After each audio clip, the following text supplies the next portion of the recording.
প্রিয় ছাত্রছাত্রীরা, আজকে আমি নিয়ে এসেছি বর্ধমান ইউনিভার্সিটি বিএ চতুর্থ সেমিস্টারের দর্শন মাইনরের প্রথম যে অধ্যায়টি তোমরা পড়বে সেটি হলো রবীন্দ্র দর্শন।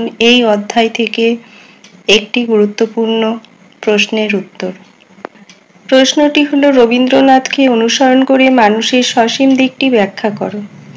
রবীন্দ্রনাথ তার দর্শনে মানব প্রকৃতি ব্যাখ্যা করতে গিয়ে মানুষের সসীম দিকের কথা বলেছেন। তার মতে মানুষের যে দিকটিকে প্রাকৃতিক ও পরিবেশগত শর্তের মাধ্যমে ব্যাখ্যা করা যায় তা সসীম দিক। এক কথায় মনোবিদ্যাগত ব্যক্তি বা একক হিসাবে মানুষ হলো সসীম। মানুষের সসীম দিকের প্রকৃতি ব্যাখ্যা করতে গিয়ে রবীন্দ্রনাথ যে দিকগুলির উপর গুরুত্ব আরোপ করেছেন সেই দিকগুলি হলো: প্রথমত, রবীন্দ্রনাথের মতে সসীম অস্তিত্বের দিক থেকে মানুষের মধ্যে প্রাণীর কিছু বৈশিষ্ট্য এবং গুণ পরিলক্ষিত হয়। এই স্তরে মানুষ কিছু সহজাত প্রবৃত্তি এবং যান্ত্রিক উপায়ের দ্বারা কাজ ও আচরণ করে থাকে।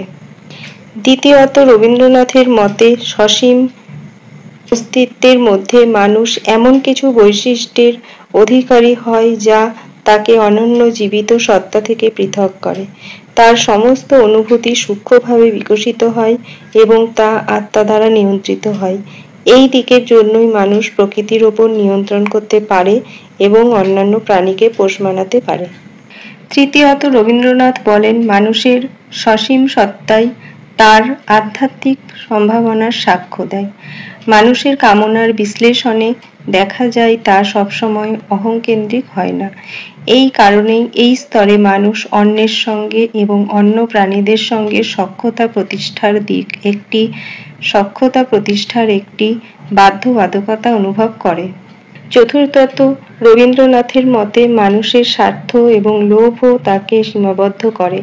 মানুষ যদি কেবল নিজের লাভের জন্য কাজ করে তবে সে সমাজের জন্য কোনো অবদান রাখতে পারে না। পঞ্চমত, রবীন্দ্রনাথের মতে মানুষের সামাজিক অবস্থান, সংস্কৃতি এবং ঐতিহ্যও তাকে সীমাবদ্ধ করে। রবীন্দ্রনাথের মতে মানুষ যদি সমাজের বিভিন্ন নিয়ম কানুন ও ধারণা দ্বারা আবদ্ধ থাকে তবে তার স্বাধীনতা সীমিত হতে পারে। এছাড়াও রবীন্দ্রনাথ মানুষের সসীম দিকের কতগুলি গুরুত্বপূর্ণ বৈশিষ্ট্যের কথা বলেছেন। এই বৈশিষ্ট্যগুলি হল: সসীম আত্মা দৈহিক অস্তিত্বের নিরিখে পরিচালিত হয়। সসীম আত্মার স্তরে মানুষের মধ্যে অহংবোধ খুবই তীব্রভাবে বিকশিত হয়। সসীম আত্মা হলো কামনার একটি সংগঠন। এই স্তরে দৈহিক এবং অতিবর্তী কামনা থাকতে পারে। রবীন্দ্রনাথের মতে সসীম আত্মার যেসব বৈশিষ্ট্য আত্মার সসীম অস্তিত্বকে নিয়ন্ত্রণ এবং পরিচালনা করে সেগুলি হল: দৈহিক অস্তিত্বের বিবেচনা বেশিরভাগ ক্ষেত্রে সসীম আত্মাকে পরিচালনা করে। সসীম মানুষ দৈহিক চাহিদা এবং দাবি পূরণের জন্যই তার শক্তি ক্ষয় করে থাকে। খাদ্য, বস্ত্র, বাসস্থান, আরাম পাওয়ার উপায় ইত্যাদি বিবেচনা দ্বারা সসীম মানুষের জীবন নিয়ন্ত্রিত ও পরিচালিত হয়। রবীন্দ্রনাথের মতে সসীম আত্মার একমাত্র লক্ষ্য হল কিছু অর্জন করা। কিছু অর্জন করে সসীম আত্মার সীমাহীন পরিতৃপ্তি পেয়ে থাকে।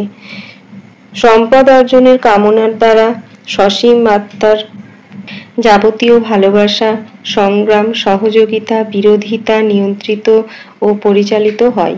সসীম আত্মার এই কামনা কখনো শেষ হয় না এবং উত্তরোত্তর বৃদ্ধি পেতে থাকে।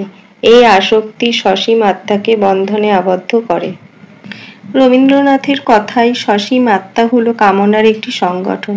এই কামনাগুলির মধ্যে কিছু হলো দৈহিক এবং পার্থিব, আর কিছু হলো অতিরিক্ত। কিন্তু সসীম আত্মার সব কাজকে কিছু প্রাথমিক কামনার মাধ্যমে ব্যাখ্যা করা যায়। এগুলি হলো খাদ্য, পানীয়, আরাম ইত্যাদির কামনা। এছাড়াও কিছু সাধারণ কামনা সসীম মানুষের থাকে, যেমন সামাজিক দিক থেকে গণ্যমান্য হওয়ার কামনা।